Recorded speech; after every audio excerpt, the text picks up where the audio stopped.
Hi అండి, welcome back to my mini vlog. ఈరోజు మన వ్లాగ్ వచ్చేసి ఆవ చట్నీ గురించి అండి. మేమైతే తాల్పన్నంలో ఇలా ఆవ చట్నీ వేసుకొని తింటున్నాము. దీని టేస్ట్ ఎంత బాగుంటుందంటే, దేశముదురు మూవీలో కోవై సరళ గారు చెప్తారు కదా, వేడి వేడి అన్నంలో ఆవ తొక్కు వేసుకొని కాస్త నెయ్యి తగిలించి తింటే దాని టేస్ట్ ఎలా ఉంటుంది అని ఆవిడైతే చాలా బాగా చెప్పారు. నేను ఆవిడంత మంచిగా చెప్పలేకపోవచ్చు, బట్ ఎక్స్ప్రెషన్ చూస్తే మీకు అర్థమైపోతుంది కదా.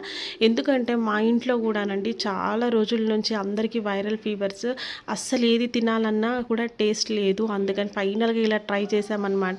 ఇది రాత్రి మిగిలిపోయినటువంటి అన్నాన్ని తాల్పు వేసుకొని దాంట్లో చట్నీ వేసుకొని తింటున్నాం. మిడిల్ క్లాస్ వాళ్ళం కదా, ఇంకా అప్పటికప్పుడు వేడన్నాలు వండుకొని తినేంత సీన్ లేదు, ఏది పడేసుకోవద్దు కాబట్టి. సో మేము ఇలా తాల్పన్నంలోకి తిన్నామన్నమాట. ఇలా కూడా టేస్ట్ చాలా బాగుంది. అండ్ మా ఇంట్లో ఫేవరెట్ కూడా తాల్పన్నం అనేది చాలా ఇష్టం.